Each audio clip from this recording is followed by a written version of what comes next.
Bonjour, honneur et gloire à la ville.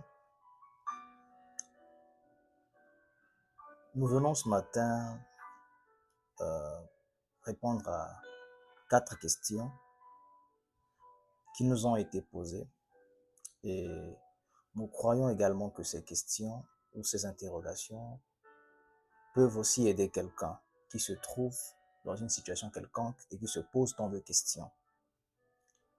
Et nous remercions ceux qui nous suivent, ceux qui ont trouvé de l'intérêt à nous poser ces questions, qui voulaient que nous les répondions.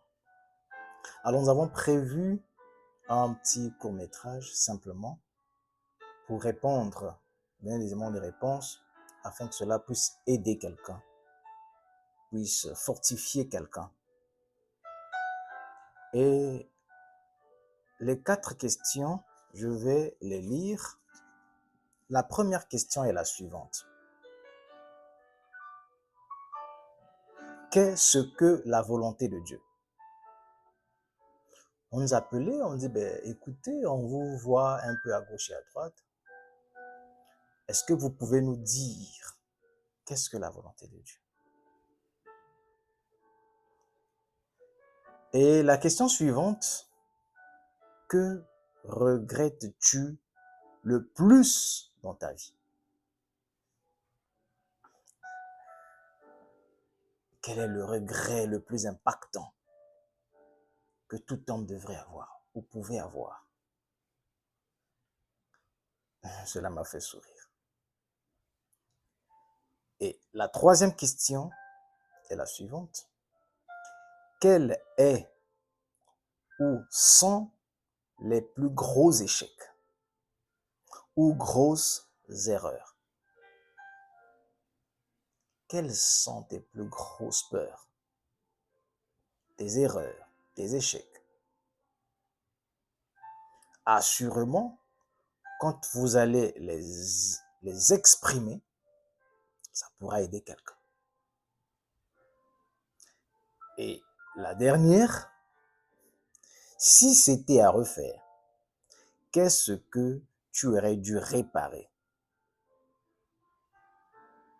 Ou qu'est-ce que tu aurais dû faire autrement? Des questions très pointues. Assurément que nombreux ici aussi se posent les mêmes questions. Nous allons aborder ce thème et nous allons répondre à ces questions, j'allais dire, en intitulant notre message le mystère du destin, erreur et regret. Le mystère du destin, erreur et regret. Nous allons aller dans la Bible pour vous faire comprendre que nous ne répondons pas en se basant sur l'imaginaire, mais c'est partant des écrits sacrés, comme on le dit. Je vais prendre rapidement la Bible. J'ai travaillé avec beaucoup de traductions. Là, je me suis inspiré de la Bible, de la traduction Osterwald. Donc, vous pouvez toujours prendre la traduction Osterwald, qui, d'après moi, semblerait en fait donner une expression encore un peu plus saisissable. Donc, j'irai directement de la Bible dans la traduction Osterwald. Je vais lire le livre d'Amos. Nous allons aller dans le livre d'Amos. Amos, excusez-moi, je cherche rapidement.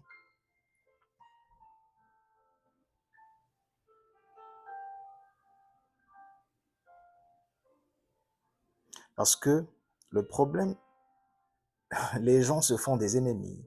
Les gens se posent mille et une questions. Et pourtant, tout est dans la Bible. Si vous pouvez voir les choses de cette manière, assurément, vous allez développer le plus grand thème de la Bible. Nous sommes dans le livre d'Amos, le chapitre 3 et le verset 6. Et le livre nous dit ceci. Si la trompette sonne dans la ville, le peuple ne sera-t-il pas alarmé? Et s'il arrive un malheur dans la ville, n'est-ce pas l'Éternel qui l'a fait? Nous sommes déjà en train de répondre selon la Bible. Nous allons ajouter à cela le livre Ésaïe. Nous allons aller dans le livre d'Ésaïe, le chapitre 45, le verset 7. Ésaïe 45, le verset 7 nous dit ceci: qui forme la lumière et qui crée les ténèbres, qui fait la prospérité et qui crée l'adversité. C'est moi l'Éternel qui fait toutes ces choses. Nous allons encore ajouter Romains.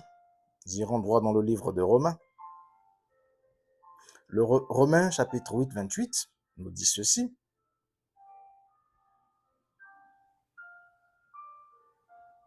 or, nous savons que toute chose concourt au bien de ceux qui aiment Dieu et ceux qui sont appelés selon son dessein. Et nous allons terminer avec Job 2. Nous allons terminer avec le livre de Job. Job 2, 10 nous dit ceci: et il lui dit, tu parles comme une femme insensée. Nous recevons le bien de la part de Dieu et nous recevrions pas le mal. En tout cela, Job ne pécha point de ses lèvres. Les Écritures que nous venons de lire répondent à certaines inquiétudes que certaines personnes ont en se posant la question: qu'est-ce que la volonté de Dieu? Je dirais, avez-vous déjà identifié avec certitude le plus grand regret ou votre plus grand regret, votre plus grande peur?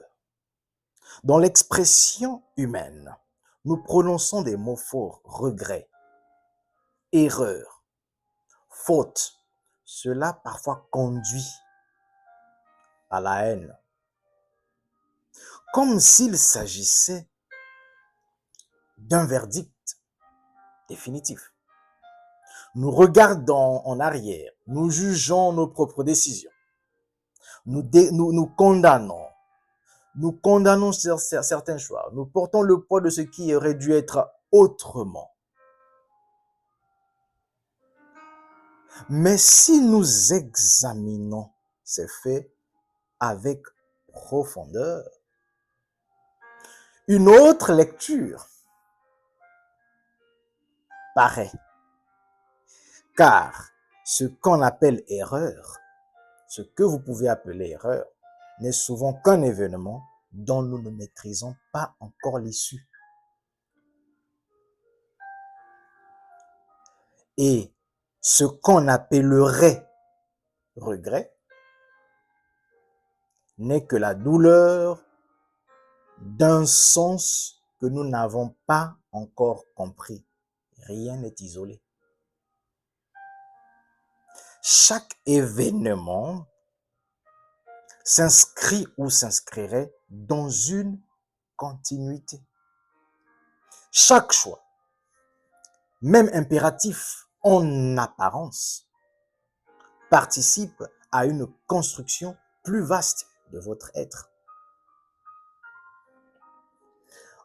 Et dans cette construction, il y a une réalité essentielle que seule la personne qui traverse vos vies ne soit jamais par là. Ou, je dirais, dans ces réalités que nous faisons face, nous pensons que nous rencontrons des gens ou des gens viennent dans notre vie par hasard. Non, personne n'est là par hasard. Les personnes qui vous fréquentent, les personnes qui vous entourent, les choses que vous touchez, les contacts que vous avez, ou le monde que vous fréquentez, ou les choix que vous faites, ou tous les événements qui vous arrivent ne sont pas là par un simple hasard. Ce n'est pas le biais du hasard. S'il y a des gens qui marchent avec vous, des gens qui vous aiment, celles qui vous résistent ou qui vous blessent, ont tous ou toutes une fonction. Donc, ces événements vous arrivent pas parce que ce serait un biais du hasard. Si il y a certaines personnes qui viennent dans votre vie, qui agissent ou qui agiraient comme un miroir révélant en vous ce qui doit être transformé.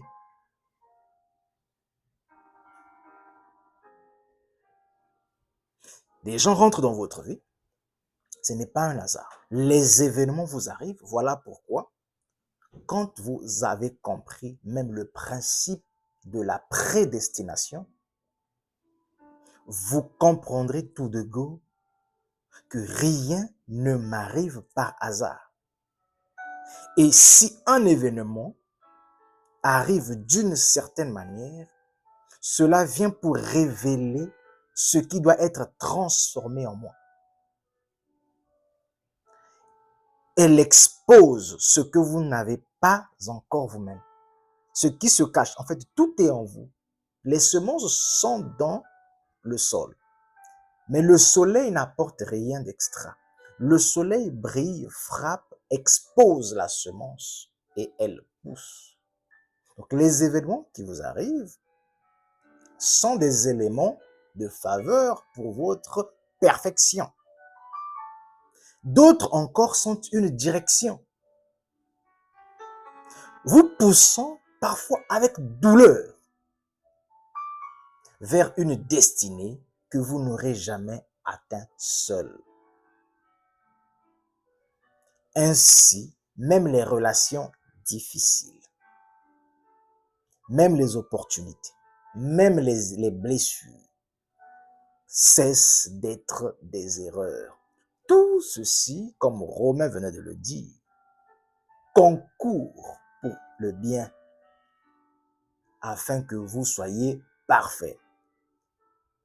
Elles deviennent donc ces personnes, si on parlerait des personnes, ou ces événements, je dirais, si on parlait en termes d'événements, donc ils deviennent des instruments de passage.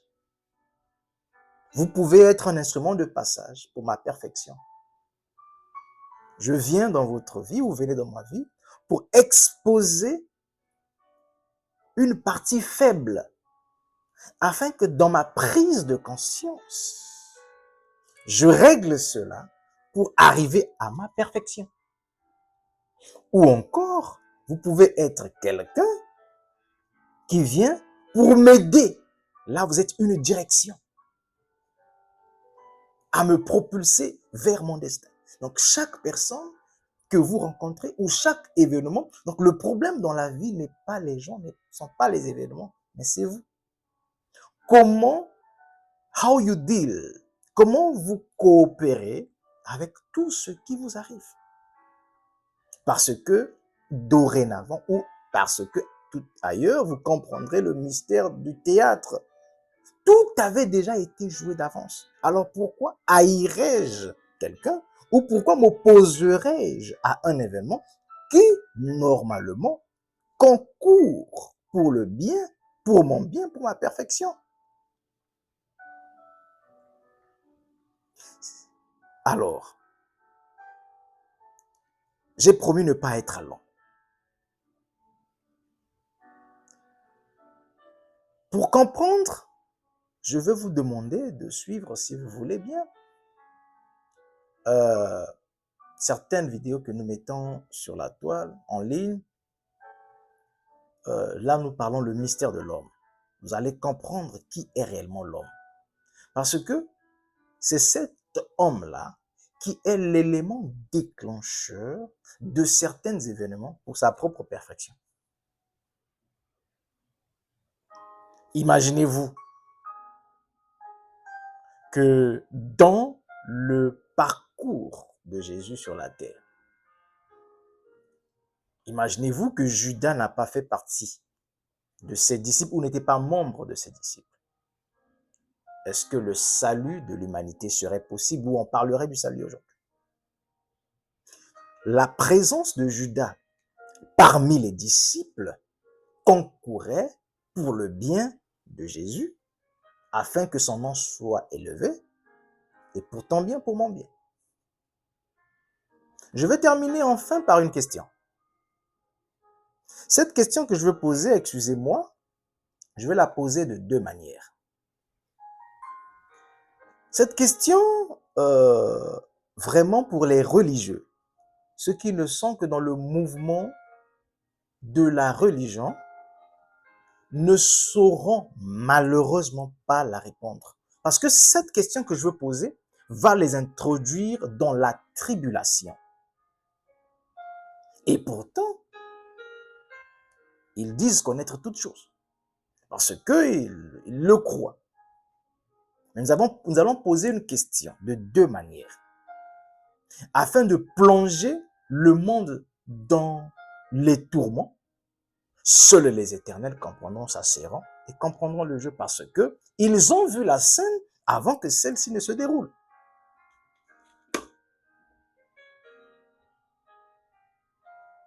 Voici la question. Aux religieux, je me demande, je sais que je n'aurai pas de réponse. Mais aux tout petits, ceux qui veulent apprendre, ceux dont les noms ont été écrits dans le livre de vie de l'année, ceux qui sont éternels, ceux qui sont pensés, exprimés par la parole, le logos, descendant dans le corps, la mort, le temps, afin de goûter au péché, ces êtres-là peuvent répondre. Ce n'est pas une récitation ici ou une affirmation ecclésiastique, chose qu'on ramasse dans les églises, ou interprétation quelconque d'un certain gourou. Mais ici, c'est une conviction parce que nous avons vu, nous avons compris la prédestination. Voici la question. Lorsque Jésus à la croix déclare « Père, pardonne-leur, car ils ne savent pas ce qu'ils font. » Je répète, lorsque Jésus à la croix déclare « Père, pardonne-leur, car ils ne savent pas ce qu'ils font. » Cette demande de pardon incluait-elle également Judas parmi les bénéficiaires? Jésus à la croix, Père, pardonne-les, car ils ne savent pas ce qu'ils font. Est-ce que cette déclaration incluait-elle Judas parmi les bénéficiaires? Donc, Judas était-il aussi bénéficiaire ou bénéficiait-il de cette déclaration du pardon? Je vais la poser d'une autre manière. La déclaration de pardon prononcée par Jésus sur la croix s'étend-elle juridiquement à tous les acteurs impliqués, y compris Judas?